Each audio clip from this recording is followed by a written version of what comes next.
إن الحمد لله نحمده ونستعينه ونستغفره ونعوذ بالله من شرور أنفسنا ومن سيئات أعمالنا من يهده الله فلا مضل له ومن يضلل فلا هادي له وأشهد أن لا إله إلا الله وأشهد أن محمدًا عبده ورسوله أرسله بالحق بشيرا ونذيرا بين يدي الساعة من أطاعه فقد رشد واهتدى ومن عصاه فقد ضل وغوى ولا يضر إلا نفسه ولن يضر الله شيئا أما بعد فإن خير الكلام كلام الله وخير الهدي هدي محمد صلى الله عليه وسلم وشر الأمور محدثاتها وكل محدثة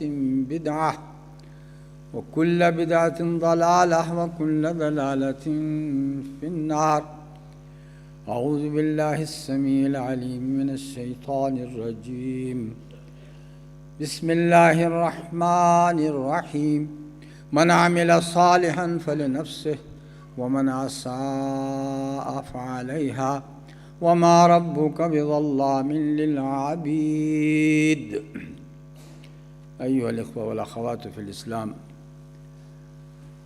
This ayah is from Surah Fussilat, Surah Hamim as-Sajdah, which says, من عمل صالحا فلنفسه.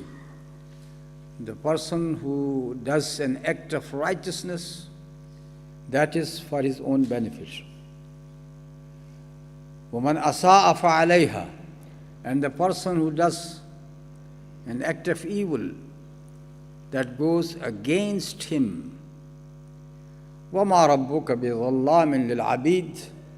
And your Rabb is not unjust to the slaves.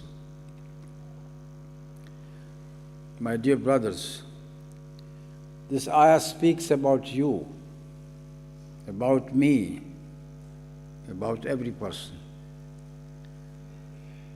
That is the rule, the sunnah which is explained in this ayah. Whatever good you do, whether it is your prayer, your fasting, your act of charity, anything good you do, who is going to benefit from it? You are going to benefit from it. And in a similar way, if you do something bad, you will receive the bad consequences of that action. And believe that Allah subhanahu wa ta'ala is not unjust to any person at all. Yes, we are commanded to pray 5 times a day. And some people would think, why we have been subjected to this praying 5 times a day? The answer is in this ayah. This is for your own benefit, your own benefit.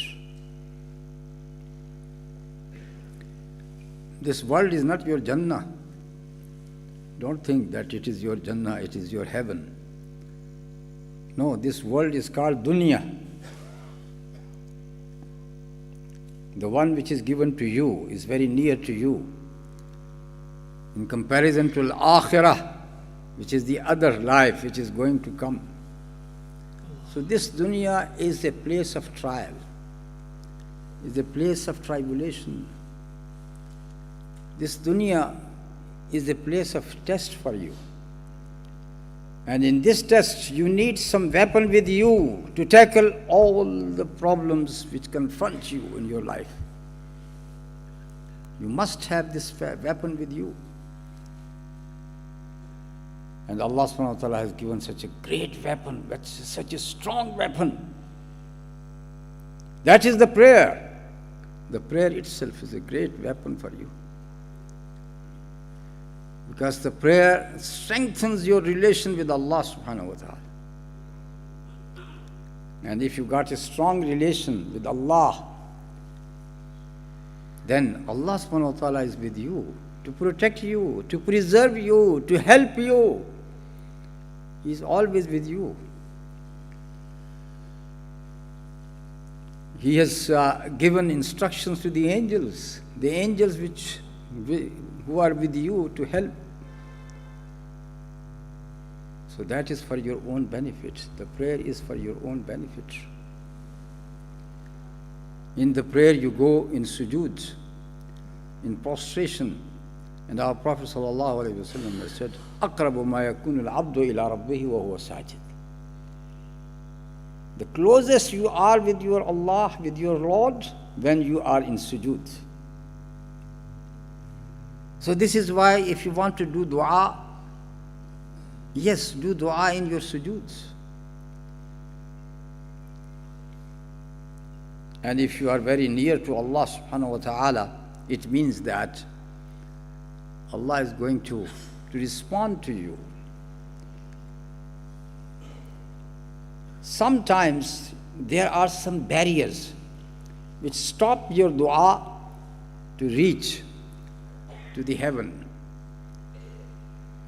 Because of those barriers, your dua is not accepted. What are these barriers? Haram earning. Haram earning is one of the barriers, because of which your dua is not accepted. Famous hadith which we have said it many times on this pulpit. الرجل يطيل السفر أشعث أغبر يمد يديه إلى السماء يقول يا رب استجب يا رب استجب وكيف يستجاب له ومطعمه حرام ومشربه حرام وغذي بالحرام. The example of that person who is coming from a long, long journey, that is the journey of Hajj. يطيل السفر أشعث أغبر. His hairs are scattered, his feet are dusty. Then he comes to Al-Kaaba and he stretches out his hands saying, Ya Allah, respond to my dua, accept my dua. But the reality is that his food is haram, his drink is haram, his whole body is nourished with haram. فَأَنَّا يُسْتَجَابُ لَهُ. How he is going to be responded? So sometimes your dua is not accepted because of this impediment, obstacles. Remove it. Remove that obstacles of haram earning. Then you see that your dua would be accepted. Some people are known with mustajabu da'awat. In Arabic it is said, this man is mustajabu da'wah. So you go to that person and ask him, please pray for me, make a dua for me. It's all right to go to a living person, not to a dead person, not a person who is in the grave. You are not going to ask him. You ask the person who is living, who is good, who is pious, yes, you can ask, brother, pray for me. There is nothing wrong with that. So some people are mustajabu da'awat. Why don't you become mustajabu da'awat as well? Just strengthen your relation with Allah subhanahu wa ta'ala. Make your prayer a good prayer. قَدْ أَفْلَحَ الْمُؤْمِنُونَ الَّذِينَ هُمْ فِي صَلَاتِهِمْ خَاشِعُونَ. The prayer with khushu', with concentration. You know what you are reading. You listen to what Imam is reading. That is al-khushu', which will bring you concentration in the prayer. Don't become like those people about whom Allah is saying, فَوَيْلٌ لِلْمُصَلِّينَ الَّذِينَ هُمْ عَنْ صَلَاتِهِمْ سَاهُونَ. Woe to those people who pray. Yes, woe to those people who pray. What type of prayer? الَّذِينَ هُمْ عَنْ صَلَاتِهِمْ سَاهُونَ. Those who are forgetful of their prayer. In many ways, a person could be forgetful that he does not pray at a time, at its due time. He delay it, that is one thing. And the second thing is that he enters into the prayer And throughout the prayer, he's just thinking about his shop, about his earning, about his worldly life, until he does not know whether he has prayed 2 rakah or 3 rakah.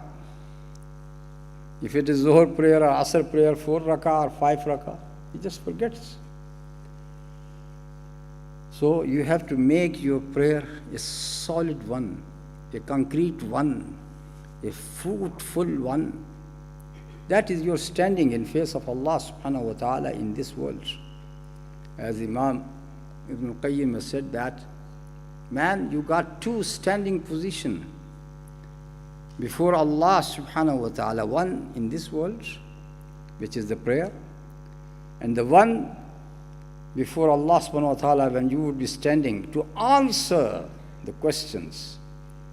Yawm al-Hisab, there would be a question and answer session. You have to answer for your life, for whatever you have done.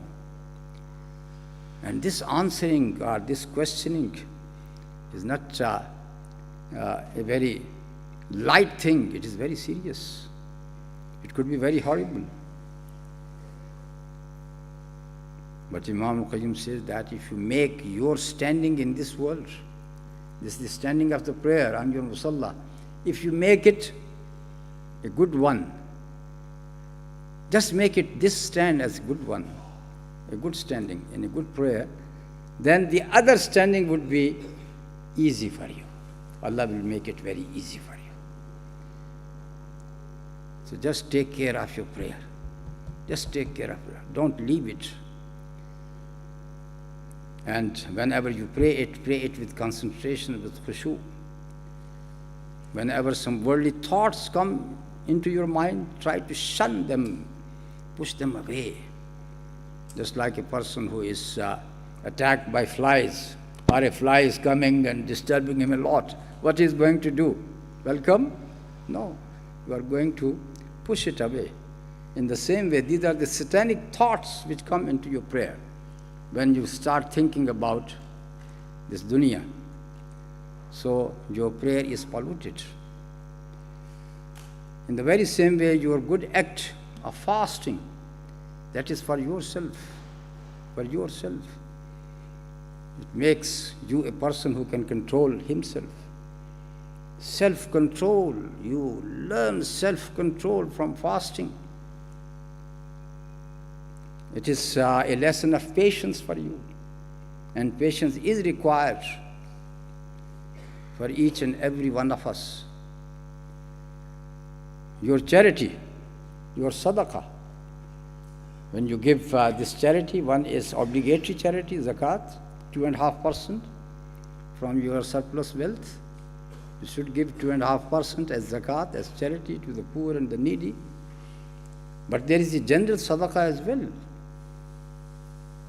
Because there are so many people who are in need of money and you have to donate for them. But just now it has been announced what happened in Morocco, the earthquake of Morocco. What about the flooding of Libya? The people are in need of money. So you have to give in charity as well. The Prophet ﷺ has said, Sadaqatu sirr tutfi'u ghadab al-Rabb. The charity which you give in secrecy, without announcing it, without making a show of, that is going to extinguish the wrath of Allah subhanahu wa ta'ala, the anger of Allah subhanahu wa ta'ala. The Prophet ﷺ also said, As-sadaqah taqi masari as-su, masari as-su.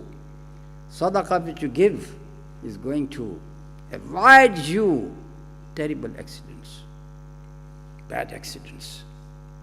Because of sadaqah, maybe you are involved in an accident and you got only scratches.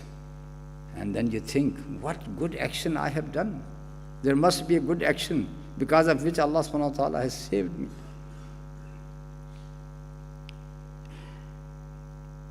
So that is sadaqah. And then you go for Hajj and Umrah. To revive your faith, to revive your faith. When you are here, in this country, you are surrounded with so many temptations, So many temptations. Looking here, looking there.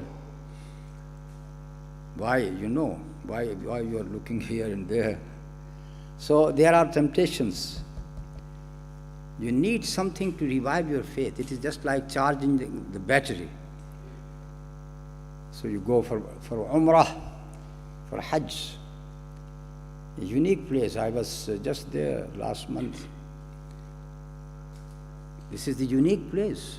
At the time of prayer, all the people, they are going to only one direction.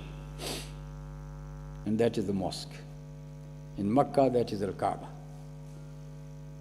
Such a great sight from all the corners, from around Mecca, all the people are just heading towards Al-Kaaba. Same thing is in Al-Madinah. That revives your faith. There are old people, there are children. Everyone is trying to go to the mosque and pray there. In Mecca, you revive your faith when you see the house of Allah subhanahu wa ta'ala. How Sayyidina Ibrahim alayhi salam has built it with his son Ismail. You go between Safa and Marwa doing sa'i, and you remember what Hajira, the wife of Sayyidina Ibrahim alayhi salam, the mother of Sayyidina Ismail alayhi salam, was running between Safa and Marwa looking for water for the child. Ismail was just an infant at that time.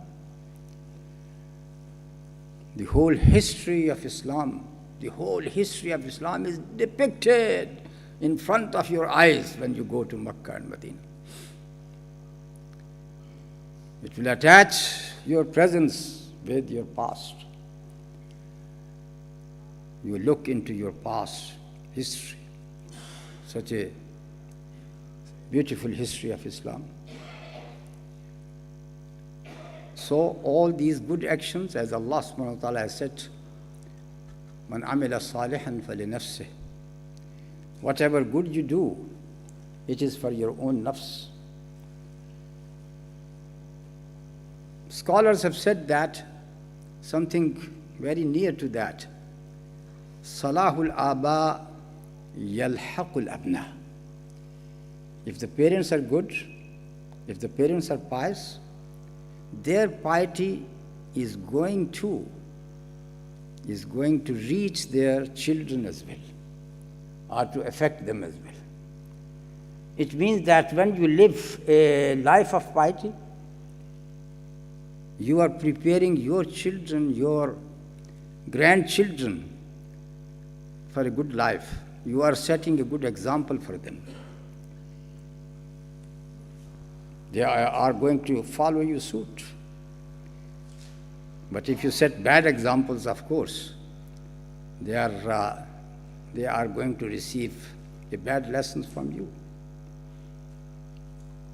And this rule, Salahul Aba Yalhaqul Abna, they have taken it from Al-Quran. Quran says that. Yes, in the story of Khidr and Musa alayhimus salam in Surah Al-Kahf. And remember here that don't forget reading Surah Al-Kahf each Friday. Because our Prophet ﷺ has said that the one who reads the beginning ayat of Surah Al-Kahf on a Friday, he is going to be saved from the fitna of Dajjal, from the trial of Dajjal. And that is the sunnah of the Prophet ﷺ, to read Surah Al-Kahf on Friday. So when you come to the mosque earlier, you can open your mushaf and read Surah Al-Kahf. Better than that is to memorize it. So with your memory, you read Surah Al-Kahf. Anyhow, in that story of Musa and Khidr alayhi salam, there were three things which have happened. Musa alayhi salam objected, Khidr, why have you did so? Why did you damage the boat? That was the first incident. Why did you kill a lad? That was the second incident. And then there was the third incident, that Musa and Khidr, when they entered the village, and the village people did not maintain them, did not host them, did not offer them any food, any drink at all. So they were bad people, vicious people. Sayyidina Khidr should not do any good to them because they treated them badly. No. He found a wall which was about to fall, and that was the wall of a garden which belonged to two orphans. So he said to Musa alayhi salam, let us mend this wall, make this wall once again. And that was the third occasion when Sayyidina Musa alayhi salam asked this question, why did you do that?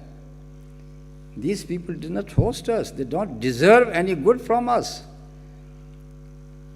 So Sayyidina Khidr has given the answers for all these three questions.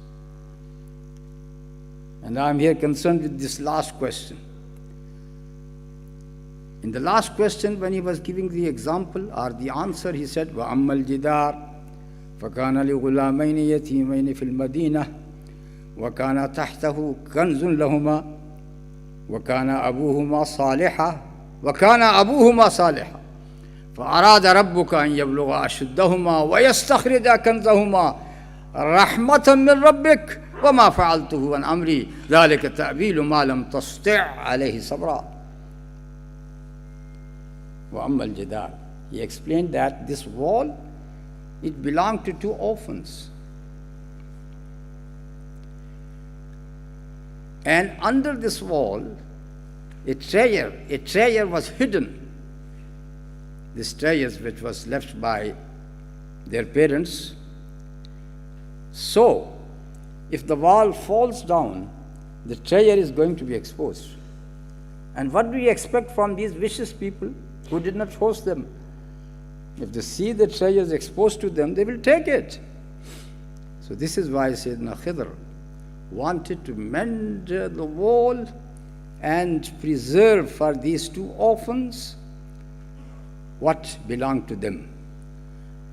And the reason which is given here in this ayah, وَكَانَ أَبُوهُمَا صَالِحًا, and their father was Salih.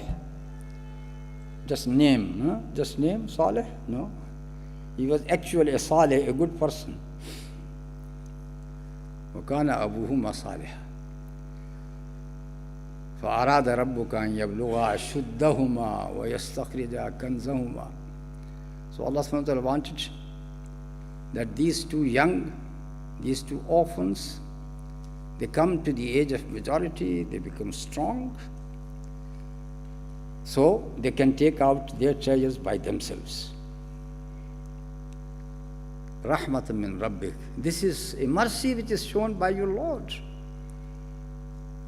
So Allah subhanahu wa ta'ala is favoring this family only because of the good actions of a person, the father of these two orphans. So my brothers, those who are fathers, leave a good legacy for your children.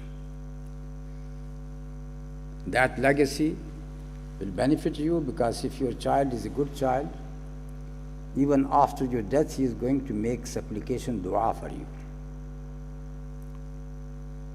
رَبِّ اغْفِرْ لِي وَلِوَالِدَيَّ رَبِّ اغْفِرْ لِي وَلِوَالِدَيَّ.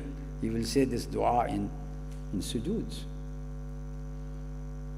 And the person, you did not train him, the child, you did not give him Islamic tarbiyah and Islamic education. He does not know even this dua, let alone to say it.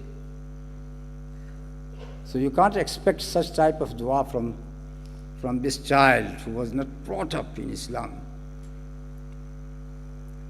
So leave a good legacy for your children, with your character, with your suluk.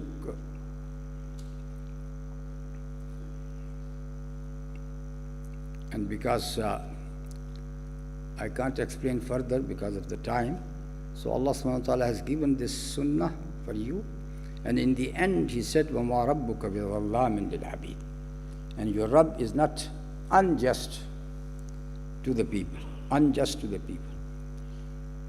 Here there is just a linguistic issue, because if we say that Zallam is the mode of excessiveness, which is known as Sighatul Mubalagha,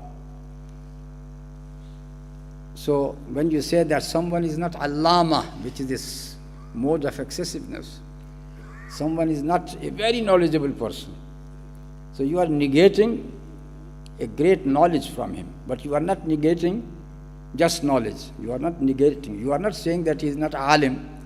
You are saying that he is not allama. That is the difference if it is sighatul mubalagha. So if we take this meaning, does it mean that Allah subhanahu wa ta'ala is saying that he is not zallam? He does not do a lot of zulm. Because zallam is sighatul mubalagha, according to some here. So it means that he does not do a lot of zulm, but little zulm he can do that. No, that does not go in line with the other ayat of the Quran.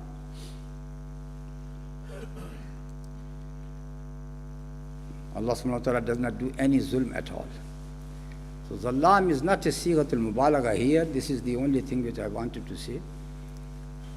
It shows sifa, a character in a person. So this character or a profession, like a person who is a carpenter in Arabic, what do we say for him? Najjar. Najjar. So if we say he is not a Najjar, so you just negate that he is not carpenter at all. In the same way, the person who is selling tamr, dates, you say tammar.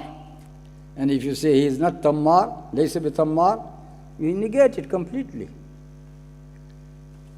The person who is a baker, khabbaz, if you negate, you say laysa bi khabbaz. So you negate it completely. In the very same way, zallam here comes as a character that Allah subhanahu wa ta'ala is not zallam.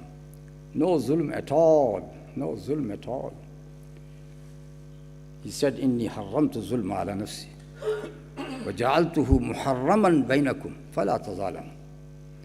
The zulm, I have made it haram upon myself. I made it haram upon yourself, all of you. فَلَا تَظَالَمُوا. Don't do zulm. Don't do injustice at all. أقول قولي هذا وأستغفر الله لي ولكم ولسائر المسلمين فاستغفروه إنه هو الغفور الرحيم.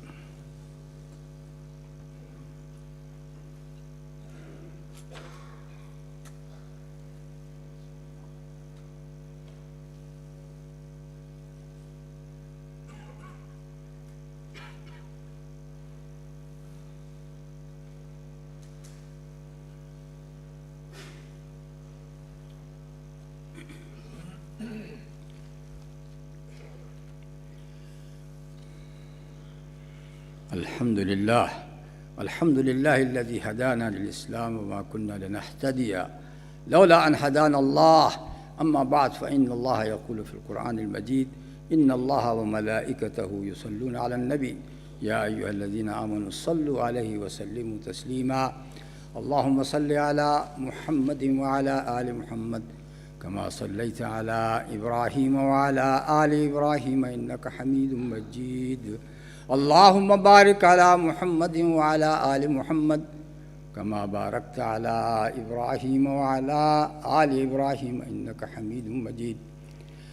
اللهم حبب إلينا الإيمان وزينه في قلوبنا وكره إلينا الكفر والفسوق والعصيان واجعلنا من الراشدين. اللهم أعز الإسلام والمسلمين. اللهم أذل الشرك والمشركين. اللهم ارضى عن جميع المسلمين. اللهم ارضى عن جميع المسلمين والمسلمات المؤمنين والمؤمنات الأحياء منهم والأموات وعن جميع الصحابة والصحابيات ومن تبعهم بإحسان إلى يوم الدين. عباد الله يرحمكم الله إن الله يأمر بالعدل والإحسان وإيتاء ذي القربى وينهى عن الفحشاء والمنكر والبغي يعظكم لعلكم تذكرون. اذكروا الله يذكركم وادعوه يستجب لكم ولذكر الله تعالى أعلى وأولى وأعز وأجل وأتم وأكبر والله يعلم ما تصنعون. أقم الصلاة.